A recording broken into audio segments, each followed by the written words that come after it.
Assalamualaikum warahmatullahi wabarakatuh. Nama saya Muhammad Farel Laksami Kahumalangi, kelas 7D. Hari ini saya akan menyampaikan hasil rangkuman pelajaran sains dari bab 1 sampai bab 3. Bab 1. Sains dan kerja ilmiah.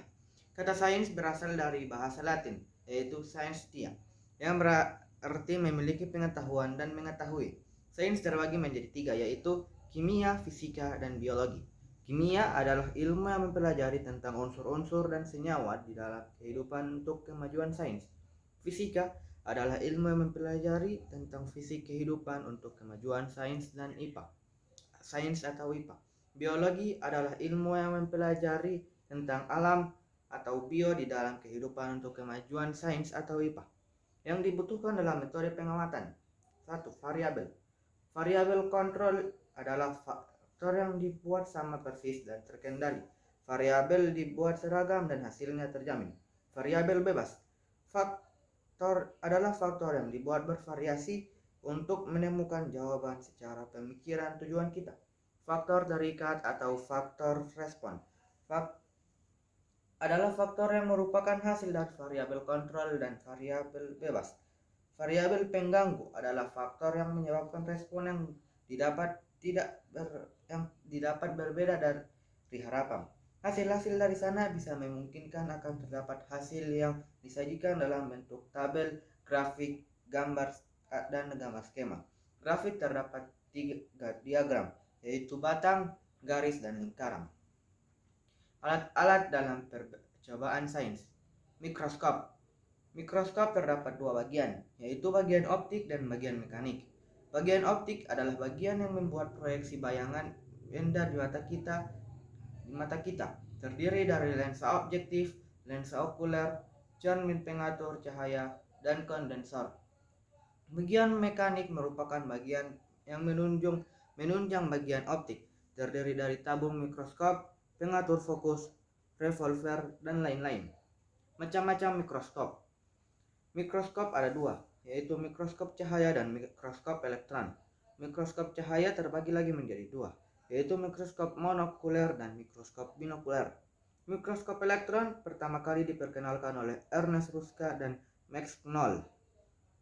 Untuk melakukan pekerjaan di dalam lab, perlu mengetahui prosedur keamanan kerja. Beberapa di antaranya adalah menggunakan pelindung, menggunakan alat yang tepat untuk menggunakan bahan, untuk mengambil bahan, dan lain-lain. Bab 2. Pengukuran besar. Pengukuran adalah suatu proses membandingkan suatu besaran lain yang sejenis yang digunakan sebagai standar. Besaran adalah suatu yang dapat dan dinyatakan dengan angka dan satuan. Besaran dibagi menjadi 2, besaran pokok dan turunan. Besaran pokok adalah besaran yang satuannya didefinisikan terlebih dahulu. Besaran turunan adalah yang satuannya diturunkan dari satuan-satuan besar pokok.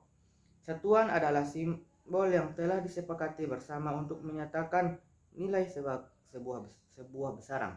Sistem internasional atau SI adalah sistem satuan yang digunakan secara internasional berdasarkan sistem metrik yang diturunkan dari 7 dasar besaran pokok. Sistem CGS dan sistem MKS merupakan bagian dari sistem metrik berdasarkan 3 pokok, yaitu panjang, masa, dan waktu. Alat ukur besaran panjang dengan tingkat ketelitian tinggi adalah yaitu mistar, jangka sorong, dan mikrometer skrup. Alat ukur besaran massa dapat diukur dengan neraca sama dengan neraca tuas, neraca satu lengan, neraca satu tangan, dan neraca analitis. Waktu dapat diukur dengan jam dan stopwatch. Luas dan volume dapat diukur dengan mistar dan gelas ukur. Bab 3. Keanekaragaman makhluk hidup.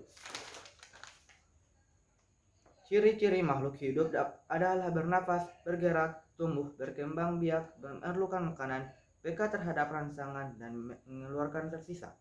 Klasifikasi makhluk hidup merupakan suatu kegiatan mengelompokkan makhluk hidup menjadi hal-hal tertentu berdasarkan persamaan dan perbedaan ciri agar mempermudah dalam mengenal dan mengetahui hubungan antar makhluk hidup.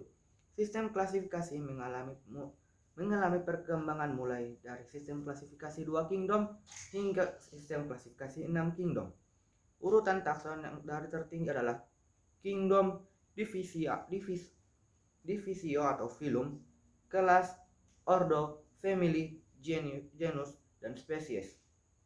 Kunci determinasi merupakan kunci yang untuk mengelompokkan makhluk hidup ke dalam kelompok tertentu. Nama yang bersifat seragam dan berlaku universal sehingga makhluk hidup tersebut dapat dikenal di seluruh dunia disebut nama ilmiah. Kingdom Monera terdiri dari organisme yang belum mempunyai membran inti. Kingdom Protista terbagi menjadi Protista mirip hewan, Protista mirip tumbuhan, dan Protista mirip jamur. Kingdom Fungi berupa makhluk hidup heterotrof yang mendapat makanannya dengan cara absorpsi dan dinding selnya tersusun dari kitin. Kingdom Plantae memiliki ciri khusus dapat menghasilkan makanan sendiri, dan Kingdom Animalia anggotanya merupakan makhluk hidup heterotrof. Sekian dari saya. Wassalamualaikum warahmatullahi wabarakatuh.